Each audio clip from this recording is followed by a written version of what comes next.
Vlarinnekes en Vlarensen, met een bijzonder goeie oven en uiteraard allemaal hartelijk welkom op deze traditionele revue geleid wakkelt.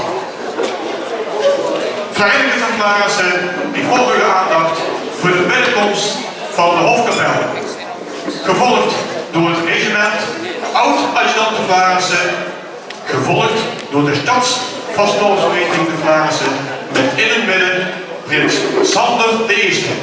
Dus kom op met eigen muziek.